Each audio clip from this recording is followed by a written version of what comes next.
Captain Jake Morrison stood on the bridge of the UES Defiance, watching the stars through the massive viewing window. The ship had been traveling through space for 3 months now, mapping new systems far from Earth. Everything had been quiet and normal until today. "Captain, I'm picking up something strange," said Lieutenant Commander Lisa Hayes from her station. She was the ship's tactical officer, and her voice sounded worried. "There are massive energy readings coming from the edge of the system." Jake walked over to her console and looked at the data. The numbers didn't make sense. Whatever was out there was huge, much bigger than any human ship ever built. "How many contacts?" he asked. "At least 50 ships, sir." "Maybe more. They're coming out of hyperspace now." The bridge fell silent as everyone stared at the main screen. Jake had commanded the Defiance for 5 years, leading a crew of 2,000 people on exploration missions. They had never encountered alien life before. No human had. "Red alert," Jake ordered. "All hands to battle stations. Send a message to Earth Command immediately." The alien ships that appeared were unlike anything Jake had ever seen. They looked alive somehow, with hulls that seemed to pulse and breathe. Strange lights ran along their surfaces like veins carrying blood. The ships were dark red and black, and they moved through space in perfect formation. "Sir, we're receiving a transmission," reported Communications Officer Pete Johnson. "Put it on screen." The image that appeared made several crew members gasp. The alien looked somewhat like a human, but wrong in every way. Its skin was pale gray, and its eyes were completely black. Strange tubes and wires seemed to grow from its neck and arms. When it spoke, its voice was cold and mechanical. "I am Admiral Chun Valdez of the Vorthek Hegemony," the creature said. "Your species has been found and judged. You are weak and inferior. Your extinction begins now. Surrender, and your death will be quick." Jake stepped forward. "This is Captain Morrison. Of the United Earthship Defiance, we come in peace. We mean you no harm." The alien's face didn't change expression. "Peace is weakness. Harm is inevitable. You will become part of us, or you will die." The transmission ended, and immediately the alien ships began moving toward them. Jake knew they were in serious trouble. "All ships in the system, this is the Defiance. Form up for defensive positions. Prepare for combat." There were 12 human ships in the system, all part of the exploration fleet. The largest was the U's Columbia, commanded by Captain Amy Roberts. Jake had served with Amy for years, and he trusted her completely. "Jake, what are we dealing with here?" Amy's voice came through the communications system. "Unknown hostile aliens. They don't seem interested in talking. Stay close and watch each other's backs." The first alien ship to attack was massive, easily 3 times the size of any human vessel. Instead of normal weapons, it fired something that looked like living green energy. When the beam hit the UES Denver, something terrible happened. The Denver didn't explode. Instead, its hull began to change color, turning the same red and black as the alien ships. Jake watched in horror as the human ship started to transform. Within minutes, it looked completely different, covered in the same pulsing veins as the enemy vessels. "Captain Morrison," came a transmission from the Denver. "This is Captain Rodriguez. Something's happening to my crew. They're changing. Oh, God, they're changing into something else. Help us." The transmission became screams of pain and terror, then went silent. When the Denver moved again, it turned its weapons on the other human ships. "They're not just destroying us," Lisa said, her voice shaking. "They're turning our own ships against us." More alien ships attacked, and the same thing happened to the UES Portland and the U's Miami. Each time the transformation was the same. The human ships became alien, and their crews became something that was no longer human. Jake realized they couldn't win this fight. "All ships, retreat immediately." Jumped to hyperspace on my mark, but it was too late for some. The Columbia was hit by one of the alien beams just as it was trying to escape. Jake watched his friend Amy's ship begin to transform, its clean white hull becoming a diseased-looking red and black. "Amy, respond." Jake called into his communicator. Amy's face appeared on screen, but something was wrong. Her skin was turning gray, and dark lines were spreading across her face like infection. "Jake, run! Don't let them catch you. They're not killing us. They're making us into them. I can feel my mind changing. I'm still me, but I'm also becoming something else. Go now." The transmission cut off as the Columbia completed its transformation. When it moved again, it joined the alien fleet. "Jump to hyperspace now." Jake ordered. The Defiance and 5 other surviving ships escaped into hyperspace, leaving the alien fleet behind. But Jake knew this was just the beginning. The aliens had shown they could turn humans into weapons against their own kind. Dr. Amy Parker, the ship's chief medical officer, came to the bridge an hour later. She had been studying the sensor data from the battle. "Captain, I need to speak with you privately." In his ready room, Dr. Parker showed Jake what she had discovered. The alien weapons don't just destroy tissue. They rewrite it at the genetic level. The affected crew members are still alive, but they're being transformed into something else. "Can it be reversed?" Jake asked. "I don't know. But there's something else. I managed to collect tissue samples from the Denver before it was completely transformed. The changes aren't random. They're deliberate and controlled. It's like the aliens have a template they're forcing our biology to follow." Jake felt sick. "So our people are still alive in there?" "Yes, but they're prisoners in their own bodies. Their minds are being altered too. They remember being human, but they also have new thoughts and desires that aren't their own." The journey back to Earth took 2 weeks. During that time, Jake sent detailed reports about the encounter to Earth Command. When they arrived, the entire planet was preparing for war. General Marcus Stone met Jake at the space station above Earth. "Captain, your report has caused quite a stir. How certain are you about these aliens' capabilities?" "Completely certain, sir. They don't just want to kill us. They want to turn us into them. Every human they capture becomes a weapon they can use against us. And you're sure there's no way to communicate with them?" Jake thought about the cold, mechanical voice of Admiral Chun Valdez. "They made their intentions clear, sir. They see us as inferior beings to be absorbed or destroyed. There's no middle ground."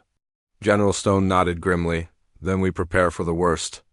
Our scientists are already working on countermeasures based on your data, but I'll be honest, Captain. This is unlike anything we've ever faced."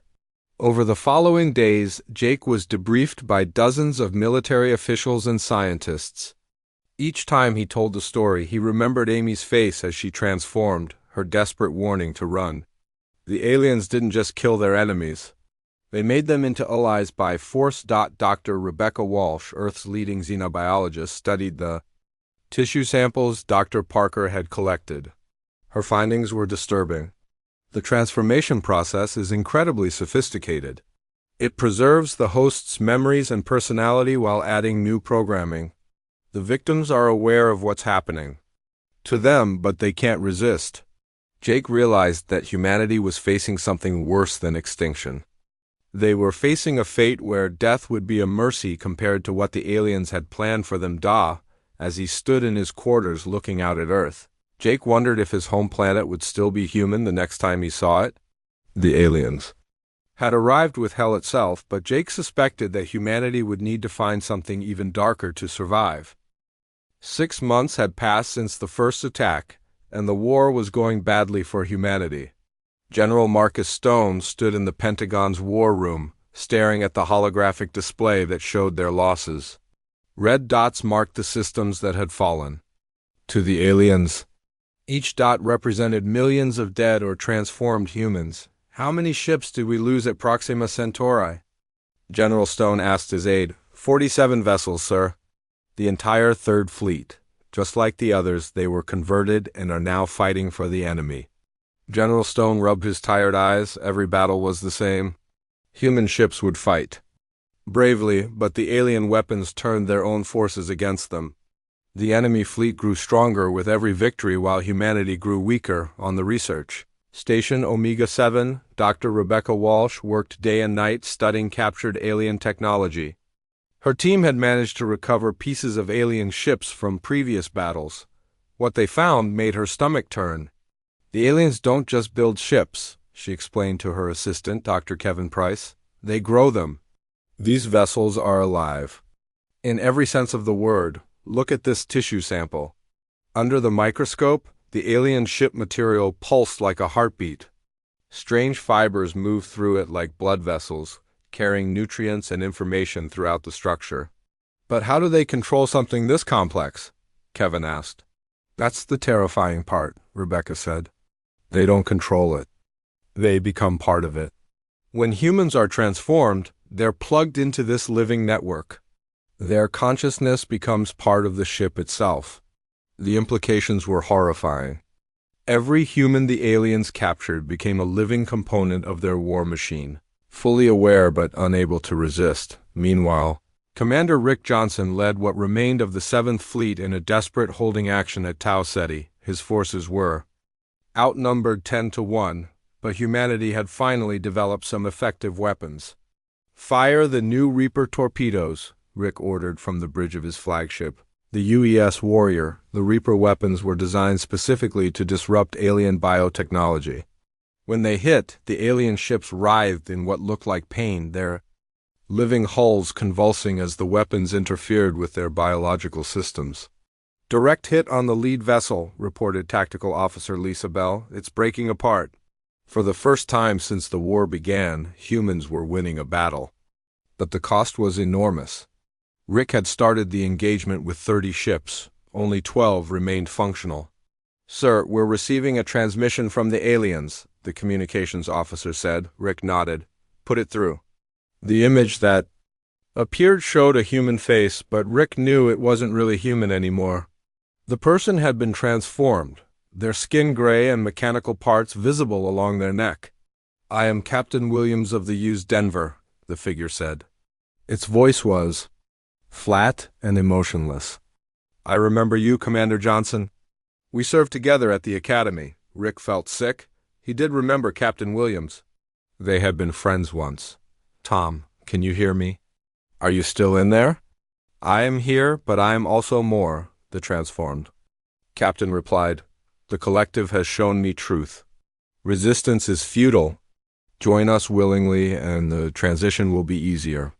"Never," Rick said, cutting the transmission, but the encounter shook him. The aliens weren't just stealing human bodies. They were stealing human souls and using them as weapons against their own kind. Back on Earth, Dr. Amy Parker had been working on the problem since her return on the Defiance. She had set up a secret laboratory where she studied the transformation process. What she discovered made her question everything she thought she knew about life and death.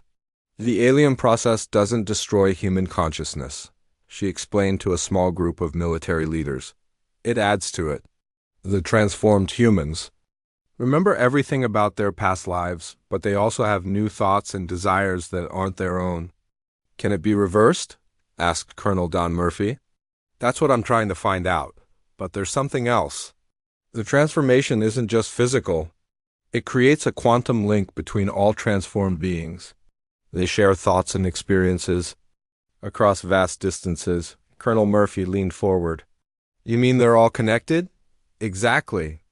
Every transformed human becomes part of a collective consciousness controlled by the aliens. But here's the interesting part. The connection works both ways, if we could find a way to exploit it." Dr. Parker trailed off, realizing the implications of what she was suggesting. To fight the aliens effectively, humans might have to become something similar to what they were fighting. On the alien flagship, Admiral Chun Valdez received reports from across the galaxy.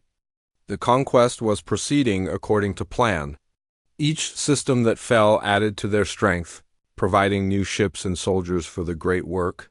But there was something different about these humans. Most species they encountered fought with simple weapons and tactics. Humans adapted quickly, developing new strategies and technologies to counter alien advantages. "The humans destroyed 3 Harvest ships at Tau Ceti," reported one of his transformed human commanders. "Their new weapons disrupt our biological systems." Admiral Valdez examined the data. The humans were learning too fast. They needed to be stopped before they became a real threat. "Accelerate the timetable," he ordered. "Begin the assault on their Homeworld immediately. Back in Dr. Parker's laboratory, she made a breakthrough that would change everything. By combining alien biotechnology with human genetic engineering, she had created something new, a hybrid organism that was immune to alien transformation but retained human consciousness. "This is it," she told her research partner, Dr. Michelle Turner, "a way to fight fire with fire." The hybrid tissue samples showed remarkable properties. They could interface with alien technology without being controlled by it. But the process of creating them required volunteers to undergo partial transformation themselves. "Amy, you know what you're suggesting," Michelle said. "This could change what it means to be human." "We may not have a choice," Amy replied. "If we don't find a way to fight back, there won't be any humans left to worry about." News of the alien advance toward Earth reached the research station within days. Long-range sensors detected a massive fleet moving through hyperspace, heading directly for humanity's homeworld. General Stone called an emergency meeting of Earth's military and scientific leaders. "Ladies and gentlemen, we have perhaps 3 weeks before the aliens reach Earth. Dr. Parker, what do you have for us?" Amy stood before the assembled group, knowing that her next words would determine humanity's fate. "I've developed a countermeasure to alien transformation, but it requires volunteers to undergo controlled transformation themselves. We would be creating human-alien hybrids." The room erupted in shocked voices. Some called it madness, others saw it as humanity's only hope. "How would these hybrids be different from the transformed humans we've encountered?" asked Admiral Gary Foster. "They would retain their human free will and consciousness while gaining immunity to alien control. But the process is irreversible and we don't know all the long-term effects." Colonel Murphy stepped forward. "I volunteer for the first transformation." "Don, you don't know what you're saying," General Stone protested. "I know exactly what I'm saying. If this gives us a chance to save Earth, I'll take that risk." Dr. Parker nodded grimly. "We'll need at least 1,000 volunteers for the first trials. And sir, there's something else. My research indicates that the alien collective consciousness has a weakness. It's so focused on control that it can't handle true individual free will. If our hybrids can maintain their humanity while accessing alien abilities, we might be able to turn their own weapons against them." General Stone finished. As the meeting broke up, Amy remained behind to speak with the general privately. "Marcus, there's something I haven't told the others. The transformation process creates a permanent link to the alien network. Our hybrids would be connected to every transformed being in the galaxy, including the aliens themselves." "Yes, but also including every human who's been captured and transformed. We might be able to reach them to remind them who they used to be." General Stone stared out the window at the blue sky of Earth. In 3 weeks, alien ships would darken that sky. Humanity's only hope lay in becoming something that was no longer entirely human. The irony wasn't lost on him. To remain human, they would have to stop being human. But if Dr. Parker was right, they might find a way to save not just themselves, but every human who had been lost to the alien collective. The real war was about to begin. The alien fleet appeared at the edge of Earth's solar system like a plague of dark stars. President Helen Carter stood in the White House Situation Room, watching the tactical display as hundreds of enemy ships moved steadily toward humanity's homeworld. Every red dot on the screen represented a vessel that had once been human. "How long until they reach Earth?" she asked. 72 hours, Madam President," replied Admiral Gary Foster. "Our outer defense grid won't slow them down much. We need to make a decision about Dr. Parker's proposal." President Carter looked around the room at her advisors. The choice before them was terrible. They could authorize the Lazarus Protocol and create an army of human-alien hybrids, or they could face certain defeat with conventional forces. What exactly does this transformation involve? She asked Dr. Parker, who had been brought to Washington for the emergency meeting. "The volunteer is injected with modified alien biotechnology," Amy explained. "Their body undergoes cellular restructuring over several hours. The process is extremely painful, but it grants immunity to alien transformation along with enhanced physical abilities. And they remain human? In mind, yes. But their bodies change significantly. Enhanced strength, improved reflexes, and most importantly, the ability to interface with alien technology without being controlled by it. General Stone leaned forward. Dr. Parker, tell the President what you haven't told us yet. Amy hesitated, then spoke. The transformed subjects report experiencing shared dreams and sudden knowledge of things they never learned. We believe they gain access to the alien collective consciousness, but as observers rather than participants. President Carter felt a chill. So they become part of the alien network? Not exactly. They can see into it, but the aliens cannot see into them. It's like having a one-way window into enemy communications. Colonel Don Murphy had arrived that morning from the test facility where he had undergone the first transformation 3 days. Earlier, when he entered the room, several people gasped. He still looked human, but different. His skin had a metallic sheen, and his eyes glowed with a faint inner light. Colonel, how do you feel? President Carter asked. Different, but still. Myself, Don replied. His voice had a slight electronic quality now. I can sense things I never could before. I know there are 17 alien ships hiding in the asteroid belt that our sensors haven't detected yet. Admiral Foster checked his tactical display and found nothing. Are you certain? Completely. I can feel them through the collective network. They're planning to attack our moon base during the main assault. Within minutes, deep space scanners confirmed Dan's information. 17 alien ships were indeed hiding in the asteroid belt, exactly where he said they would be. This changes everything, President Carter said. How many volunteers do we have for the program? Over 50,000 people have stepped forward, General Stone reported. Military personnel, scientists, even civilians. They understand what we're facing. Dr. Michelle Turner, head of the Ethics Committee, spoke up. Madame President, I must advise caution. We've observed behavioral changes in the transformed subjects. Increased aggression, decreased emotional responses, and a growing sense of isolation from normal humans. But they're still human where it counts, Don said. I remember my wife's face, my children's laughter. I know right from wrong. The transformation doesn't change who we are inside. President Carter made her decision, authorized. Begin full implementation of the Lazarus Protocol immediately. Over the next 48 hours, transformation centers across Earth worked around the clock. Military bases, hospitals, and research facilities were converted into processing centers where volunteers underwent the painful change from human to something more. Captain Susan Brooks commanded the experimental ship UES Nemesis, the first vessel, designed specifically for hybrid crews. Her ship was smaller than traditional human vessels but incorporated alien biotechnology in its hull and systems. How many Wraith soldiers do we have aboard? She asked her first officer, Lieutenant Commander, Paul Davis. 200, Captain. All volunteers from the first transformation wave. They're adapting to their new abilities quickly. The Wraith soldiers, as they had come to be called, looked like Don Murphy but with variations. Some had more pronounced metallic skin, others showed different eye colors or slight changes in bone structure. But all maintained their human personalities and memories. Dr. Kevin Price, the expedition's archaeologist, had also volunteered for transformation. He believed his enhanced abilities would help him understand alien technology better. He was right. Captain, I need to show you something, Kevin said as he entered the bridge. I've been analyzing the alien ship designs, and I think I know what they really are.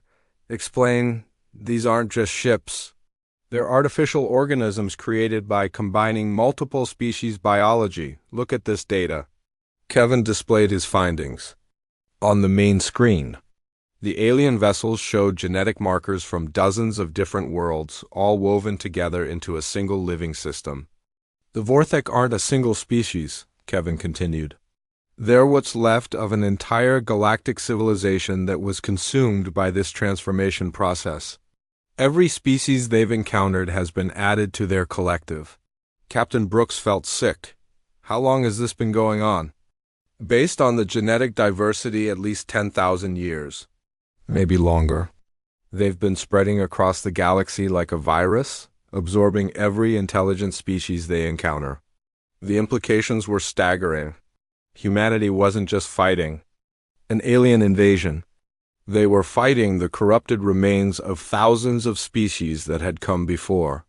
And there's more, Kevin said. I've found evidence that the transformation technology isn't actually Vorthak in origin. They discovered it on an ancient derelict ship, just like we might find alien technology and try to understand it. So they were victims first? Exactly. But they've been the victimizers for so long that their original identity is completely lost. The collective consciousness has overwritten whatever they used to be. As the alien fleet drew closer to Earth, the Wraith soldiers reported increasing activity in the collective network. They could sense the aliens' plans, their confidence, their expectation of easy victory. They don't know about us yet, John Murphy reported during a briefing with military leaders. The collective assumes Earth's defenses will be the same as before. They're planning to land transformation pods on major population centers and convert the entire planet within weeks. Can you interfere with their communications? General Stone asked. Not yet. We can observe, but if we try to send information through the network, they'll detect us immediately. We need to be careful not to reveal our capabilities too early. Dr. Parker had continued her research even as the transformation program expanded.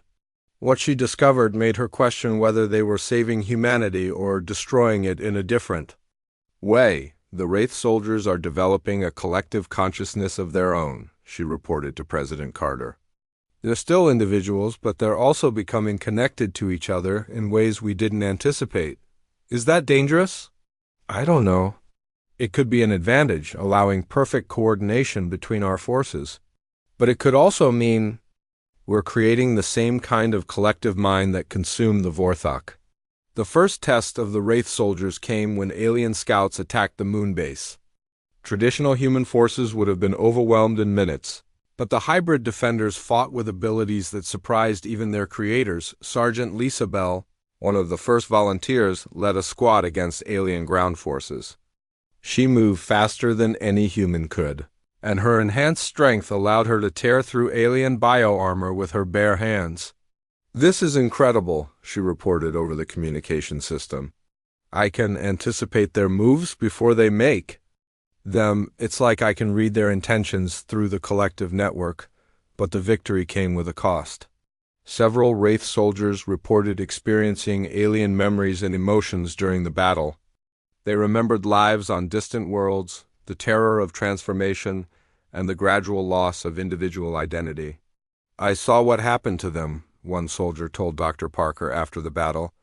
The species that became the Vorthak. They were explorers just like us. They found the transformation technology and thought they could control it, but it controlled them instead. As the main alien fleet approached Earth, humanity faced its final preparations. They had created an army of hybrid soldiers who might save them, but at the cost of fundamentally changing what it meant to be human. President Carter stood on the White House lawn, looking up at the stars where alien ships were already visible as moving points of light.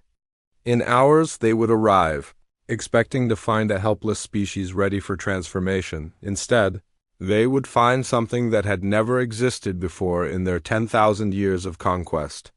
They would find humans who had chosen to transform themselves, retaining their individuality while gaining the power to fight back. The real test was about to begin. Would humanity's Wraith soldiers remain human enough to be worth saving, or would they become the very thing they were fighting against? The alien fleet reached Earth's outer defenses like a wave of living darkness. Admiral Gary Foster watched from the command center as hundreds of biomechanical ships tore through humanity's defensive satellites. Each destroyed station had been built to protect Earth, but now they seemed like toys against the alien war machine. Sir, they're breaking through the Mars defense grid, reported his tactical officer. Estimated time to Earth orbit is 6 hours. Admiral Foster looked at the data streaming across his screens.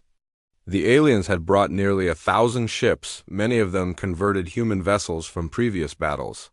Among them, he could see the USS Columbia, the ship that had once belonged to Captain Amy Roberts before her transformation.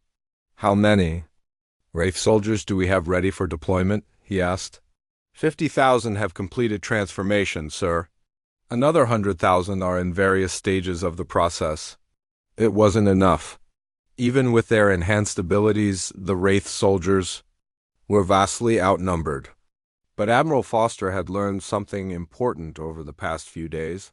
The transformed humans were more than just better soldiers.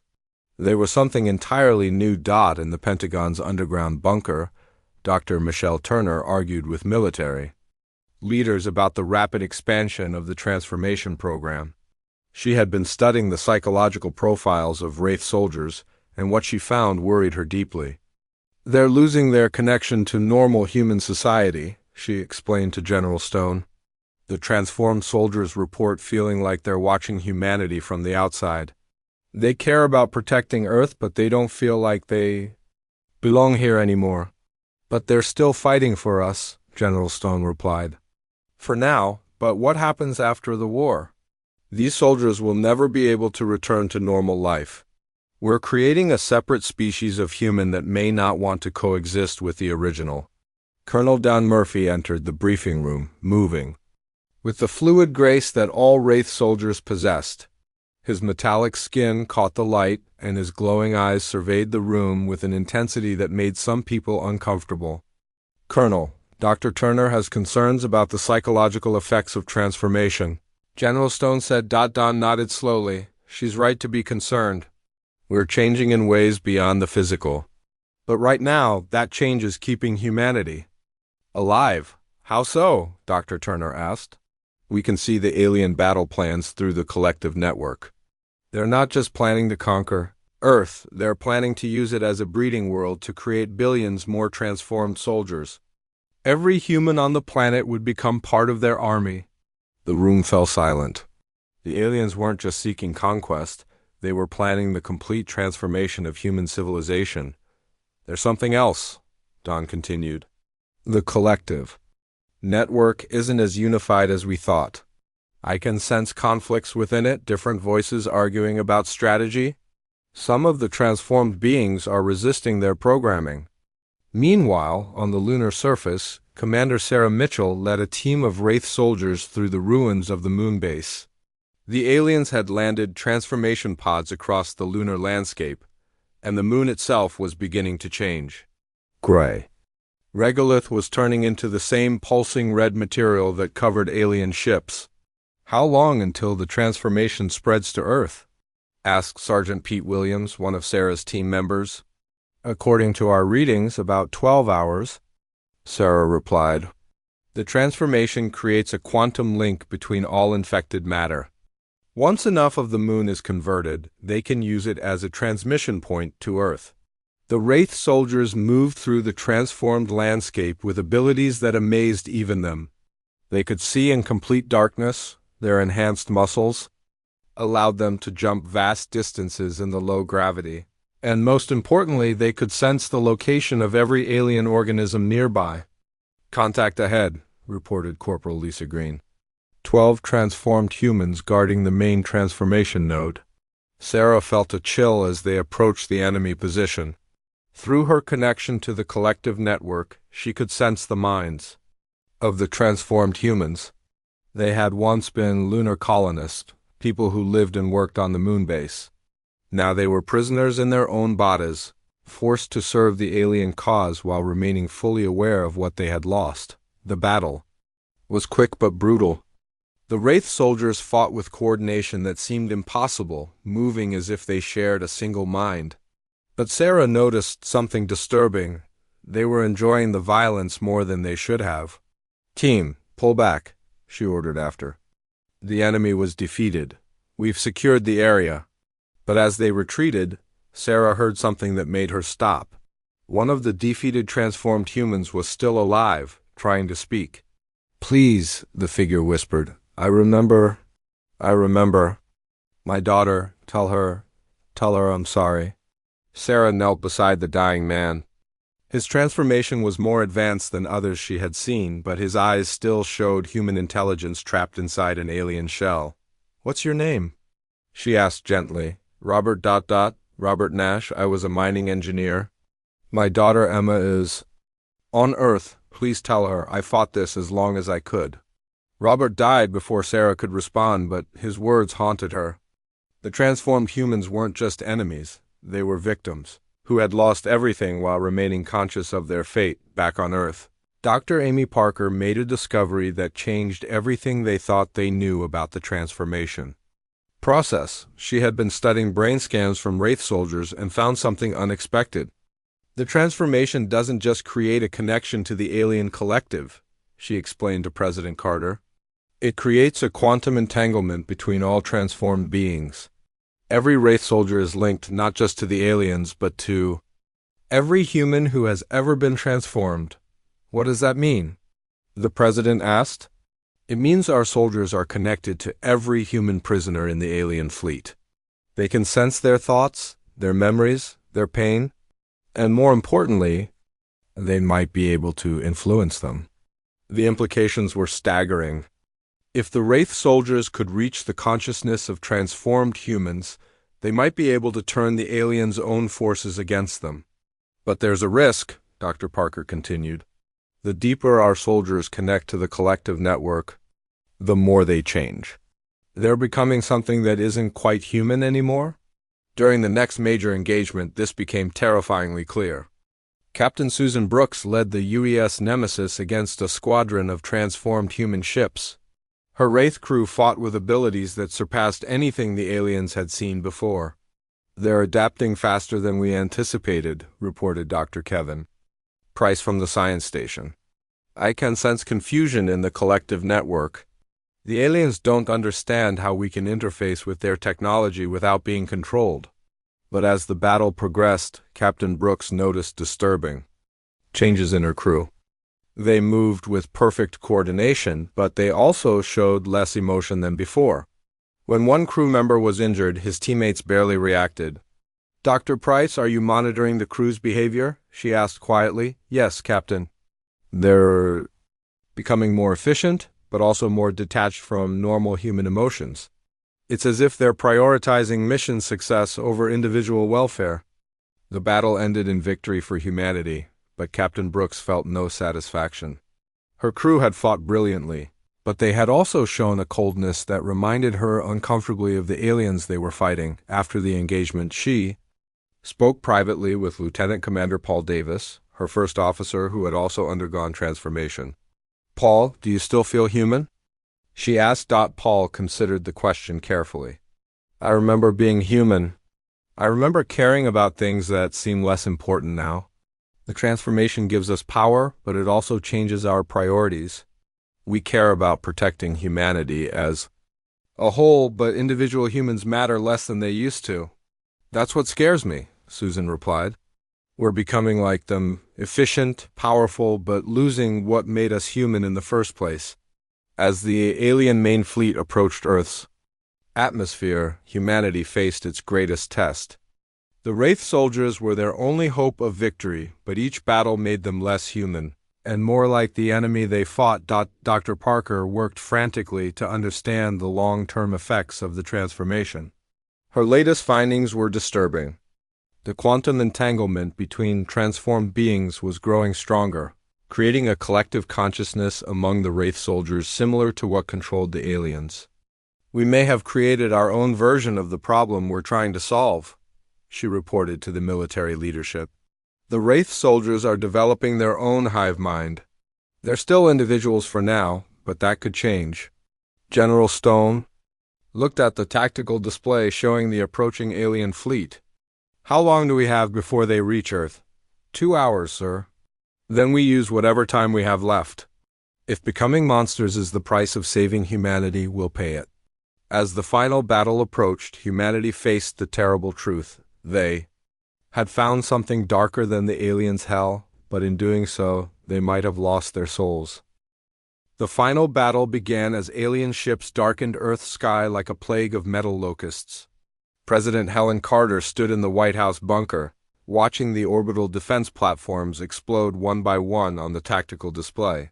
In space above, the transformed remnants of humanity's greatest ships turned their weapons against their former home.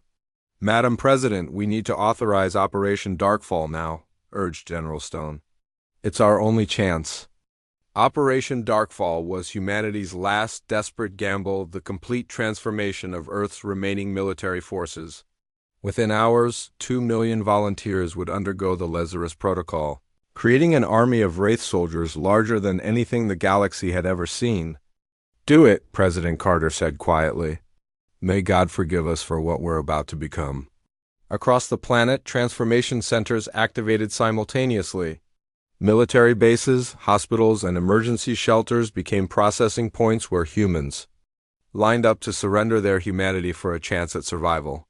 The volunteers knew they would never be the same again, but they also knew it was Earth's only hope. Captain Jake Morrison, the man who had first encountered the aliens 6 months ago, lay on a transformation table in the Pentagon's medical facility. He had volunteered for the final wave of conversions, knowing his experience might help in the coming battle. "Captain, are you ready?" asked Dr. Amy Parker, who would oversee his transformation personally. "As ready as anyone can be to stop being human," Jake replied with grim humor. The transformation was more painful than anything Jake had ever experienced. He felt his cells restructuring themselves, his nervous system rewiring, his consciousness expanding beyond the boundaries of his individual mind. When it was over, he opened eyes that now glowed with inner light and saw the world with clarity. "That was almost overwhelming. How do you feel?" Dr. Parker asked. "Different. I can sense every other transformed human on the planet, but I'm still me, just ... more." Jake sat up, marveling at the strength in his limbs. "And I can see into their network. The aliens are confident, but there's something else. Fear. Fear of what?" "Us. They've never encountered a species that could interface with their collective without being controlled by it. Or something new." In orbit above Earth, Admiral Chun Valdez commanded the alien fleet from his massive bioship. The vessel was a living creature the size of a city, grown from the transformed remains of countless species over thousands of years. Through the collective consciousness, he could sense every battle across the galaxy, but something was wrong. The human resistance was unlike anything the Vorthak had encountered before. Their transformed soldiers fought with abilities that matched his own forces, but they retained individual will and creativity that the collective had long since abandoned. "Report on the surface assault," he commanded. "The transformation pods have been deployed to major population centers," replied one of his transformed human officers, the being that had once been Captain Amy Roberts. "But we are encountering unexpected resistance. The humans have created their own collective." This was disturbing news. In 10,000 years of conquest, the Vorthak had never faced an enemy that could match their biotechnology while maintaining independence of thought. On the surface, the battle raged across every continent. Wraith soldiers fought through the streets of major cities, their enhanced abilities allowing them to tear through alien bio-armor and disrupt transformation pods before they could infect the population. Commander Sarah Mitchell led a team of Wraith soldiers through the ruins of New York City. The streets were covered with the red, pulsing material that marked alien transformation, but her team moved through it without being affected. "Contact ahead," reported Sergeant Lisa Green. 50 transformed humans and at least 20 pure aliens. "Can you reach any of the transformed minds?" Sarah asked. Lisa concentrated, extending her consciousness through the collective network. "Yes, some of them are fighting the control. A few remember who they used to be." This was the breakthrough humanity had been hoping for. The Wraith soldiers could not only resist alien control, they could potentially free those who had been transformed. The battle that followed was unlike anything in human history. Wraith soldiers fought not just with weapons, but with their minds, reaching through the collective network to touch the consciousness of transformed humans. Some enemy soldiers suddenly stopped fighting, confusion and recognition dawning in their eyes as they remembered their human lives. "This is impossible." One freed soldier gasped, "I remember everything. They made me fight against my own species, but I couldn't stop myself." "You're free now," Sarah told him. "Help us free the others." But the process was dangerous. Each time a Wraith soldier reached deep into the collective network, they risked being overwhelmed by alien thoughts and memories. Some emerged from the connection changed, their personalities altered by exposure to thousands of years of alien experience. Captain Jake Morrison now commanded a fleet of hybrid ships, vessels that combined human engineering with alien biotechnology. His flagship, the UES Retribution, was alive in the same way alien ships were, but it responded to human will rather than collective programming. "Admiral Valdez is trying to reach Earth's core," reported his tactical officer, Lieutenant Commander Rick Johnson, who had also undergone transformation. "If he can infect the planet's molten center, the entire world will become a single organism under alien control." "Then we stop him," Jake said simply. "All ships intercept the alien flagship." The space battle that followed was fought on multiple levels. Physical combat raged between biomechanical ships, while a psychic war took place in the quantum realm where consciousness itself became a weapon. Wraith soldiers used their connection to the collective network not just to observe alien plans, but to actively interfere with them. Dr. Amy Parker, working from a transformed laboratory that was part machine and part living organism, made a discovery that changed everything. By analyzing the quantum patterns of the collective consciousness, she found the original Vorthak minds, the core personalities that had been consumed by their own technology millennia ago. "They're still in there," she announced to the command center. "The original Vorthak consciousness is trapped inside their own collective, just like the humans they've captured. They've been prisoners in their own bodies for thousands of years." This revelation reached the Wraith soldiers through their shared consciousness. Instead of just fighting the aliens, they began reaching deeper into the collective network, searching for the buried minds of the original Vorthak. What they found was heartbreaking. The Vorthak had once been explorers and scientists, much like humans. They had discovered the transformation technology on an ancient derelict and tried to study it safely. But the technology had its own agenda, spreading through their society like a virus of consciousness. Jake Morrison found himself in mental contact with Admiral Valdez, but not the corrupted being who commanded the alien fleet. He touched the mind of Chun Valdez as he had been before transformation, a curious researcher who had made a terrible mistake. "You were like us once," Jake said through their mental connection. "Yes," came the reply, filled with anguish that had been suppressed for millennia.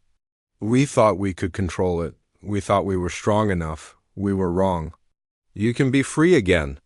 We've learned how to maintain individuality within the collective. Let us help you." The psychic battle that followed was fought not between human and alien, but between freedom and slavery, individuality and absorption. Wraith soldiers reached through the collective network, offering liberation to minds that had been trapped. For thousands of years, the change began slowly, then accelerated. Transformed humans across the galaxy suddenly remembered who they were. Alien ships stopped attacking as their crews regained individual consciousness. The collective that had dominated the galaxy for millennia began to dissolve as billions of trapped minds chose freedom over unity. Admiral Valdez, now free from the collective's control for the first time in 10,000 years, ordered his fleet to stand down. "What have we done?" he whispered, seeing clearly the devastation his people had caused across the galaxy. "What anyone might do when faced with extinction," Jake replied with compassion. "You made a choice to survive, and it cost you everything. That made survival worthwhile." The war ended not with victory or defeat, but with liberation. The collective consciousness that had enslaved countless species dissolved as individual minds chose freedom. But the cost to humanity was enormous. Millions had undergone transformation and could never return to their original forms. Dr. Parker stood in her laboratory, now more machine than human, studying the children being born to transformed parents. These new humans possessed abilities beyond anything their ancestors could imagine, but they also retained the curiosity, compassion, and individual will that defined humanity. "Are we still human?" asked one of the young Wraith soldiers. "We're what humanity needed to become to survive," Dr. Parker replied. "Different, but still human in the ways that matter most." President Carter, now also transformed, addressed the world from a White House that pulsed with organic machinery. "We faced extinction and chose evolution instead. We became something darker than our enemies to save not just ourselves, but them as well.